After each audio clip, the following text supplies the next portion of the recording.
ఈరోజు తిరుమల తిరుపతి దేవస్థానానికి నేను రాకూడదట, పోకూడదట. కారణం ఏమిటంటే నా మతమట. నేను అడుగుతా ఉన్నా, నా మతం ఏమిటి, నా మతం ఏమిటి అని అడుగుతా ఉన్నారు. అడుగుతా ఉన్నా నా మతం ఏమిటని. అవును, 4 గోడల మధ్య నేను బైబిల్ చదువుతాను. తప్పేముంది? బయటికి పోతే హిందూ సాంప్రదాయాలను నేను అనుసరిస్తాను, గౌరవిస్తాను. బయటికి పోతే ఇస్లాంను అనుసరిస్తాను, గౌరవిస్తాను. బయటికి పోతే సిక్కిజంను అనుసరిస్తాను, సిక్కిజంను నేను గౌరవిస్తాను. నా మతం ఏమిటని అడుగుతా ఉన్నారు. నా మతం మానవత్వం. డిక్లరేషన్లో రాసుకుంటానేమో రాసుకుంటా.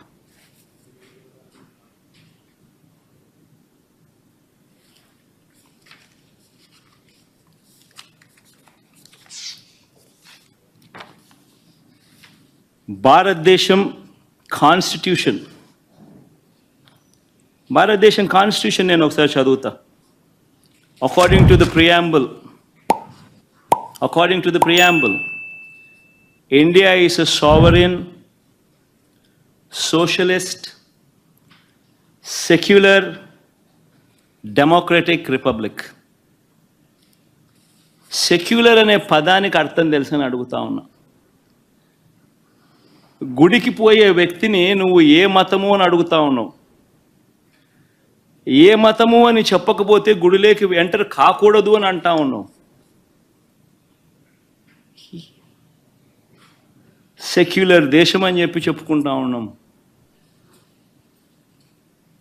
ఒక ముఖ్యమంత్రిగా పరిపాలన చేసిన వ్యక్తి పరిస్థితి ఇదే అయితే ఇక ఆ దళితుల పరిస్థితి ఏమిటి? గుళ్ళలే పోగలుగుతారా? పోయే పరిస్థితి ఉందా? పోనిస్తారా?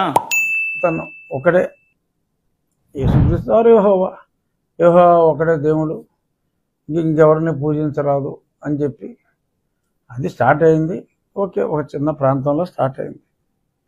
ఆ ఊర్లో అలా చెప్పి ఉండొచ్చు. తర్వాత అది విశ్వవ్యాప్తి చెందింది. ఆ మతం ఏదైనా మతంలో మంచి పాయింట్ లేకపోతే విశ్వవ్యాప్తి చెందదు. చెందింది, బట్ దాన్ని ఫాలో అవ్వమంటున్నాం. మరి ఆయన అది ఫాలో అవ్వక మన మత విశ్వాసం ఎవరైనా అన్య మతస్థుడు వస్తే గుళ్ళోకి ఎంట్రీ లేదని చెప్పట్లేదు. ఓ సంతకం పెట్టి ఈ దేవుడి మీద కూడా, మా దేవుడి మీద కూడా నమ్మకం ఉందని చెప్పి ఓ సంతకం పెట్టి రమ్మంటం జరిగింది. మరి ఈయనకి ఆ సంతకం పెడతాం ఇంట్రెస్ట్ లేదు. మరి దానికి మరి ఇప్పుడు పోలీసులు కూడా గట్టిగా మోహరించి ఎటువంటి ఇబ్బంది లేకుండా ఆయన రాయించుకోవాలన్నా ఎటువంటి అవకాశం లేకుండా మరి ఒక పద్ధతి ప్రకారం చంద్రబాబు నాయుడు గారు పోలీసులను ఆర్గనైజ్ చేశారు. మరి ఈయన వెనక పిచ్చి షో ఆఫ్లు లేకుండా ఉండటానికి, ఎక్కువ మంది రావడానికి, ప్రదర్శనగా రావడానికి వీలు లేదని నీవు నేర్పిన విద్య నీరజాక్ష మన గతంలో రాష్ట్రం అంతా కూడా సెక్షన్ 30 అని ఉదాహరణ ప్రవేశపెట్టాడు.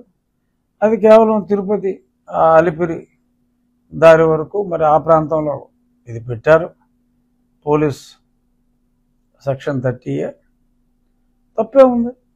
తప్పేం లేదు. ఎందుకంటే మరి ఇతనితో పాటు అల్లరి మోకలు వచ్చి చిల్లరగా ప్రవర్తిస్తే కొన్ని ఇబ్బందులు ఉంటాయని చెప్పి పోలీసులు ఎవరి భయం వాళ్ళకు ఉంటుంది.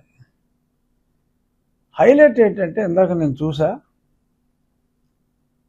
నాకు మతం లేదు, నా మతం మానవత్వం అని చెప్పాడు ఆయన. అంత తొందరగా మానవత్వం పుల్లి ఎక్కడ నేర్చేసుకున్నాడు రా బాబు అని నాకు అర్థం కాల. నన్ను ఎంత దారుణంగా హింసించాడు జగన్మోహన్ రెడ్డి.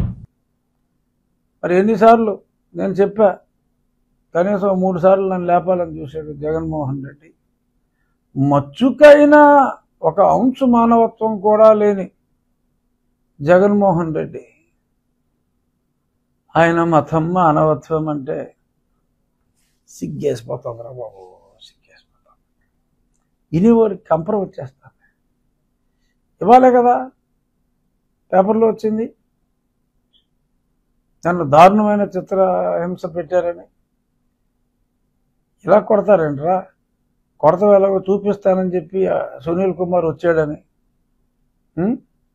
వీళ్ళు చూపెడితే ఇది చాలదని చెప్పి ఈయన పయ్యోడికి చూపెడతాం కోసం చిత్రహింస డోస్ పెంచి నా గుండెల మీద కూర్చుని నన్ను ఎంత దారుణంగా ఆ మంచం విరిగిపోయినా సరే అలాగే పడుకోబెట్టి చెత్త కొట్టారని చెప్పి అప్పుడు నేను చెప్పాను, ఏమైందమ్మా జగన్మోహన్ రెడ్డి, వీడియో చూసినప్పుడు నీ మతమైన మానవత్వం చచ్చిపోయిందా? నీ మానవత్వం చెప్పు. సో ఇలాంటి పిచ్చి పిచ్చి డైలాగులు ఆత్రేయ గారు అద్భుతంగా రాసేవాడు.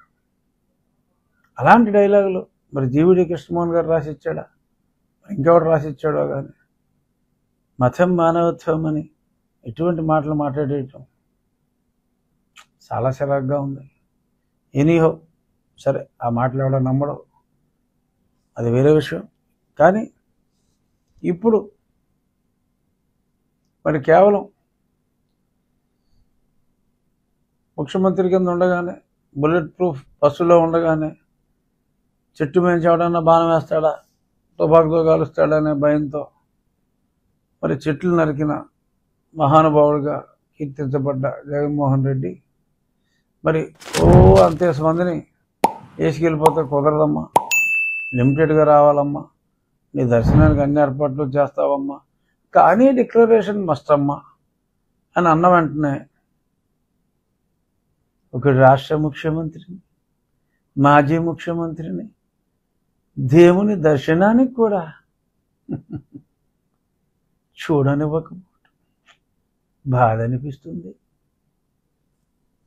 ఒక ఎంపీని 4.5 సంవత్సరాల పాటు కాన్స్టిట్యున్సీకి రానివ్వలేదు కదరా బాబు. ప్రధానమంత్రి వస్తే రైల్లో వేసేయమన్నావు కదరా బాబు. After all your an MLA, you might be next chief minister. How does it matter? X is X. X అంటే ఇంకేం ఉండదమ్మా. ఎక్స్కి ఏం పెద్ద బీభత్సమైన మర్యాదలు ఉండమమ్మా. ఎవరైనా ఎమ్మెల్యే నీతో పాటు ఎంతమందిని అలౌ చేస్తారు?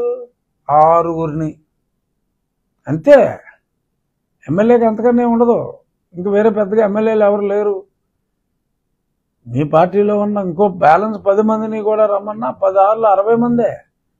మీతో కలిపి 6 66. పోనీ ఎమ్మెల్సీలు కూడా తీసుకెళ్తే పోనీ ఇంకో 150 200 వేలకు వేల జనాలు తీసుకెళ్ళిపోయి అక్కడ ఏదో పెద్ద అడవుడు చేసేద్దాం అనుకుని ఏటవుతుంది?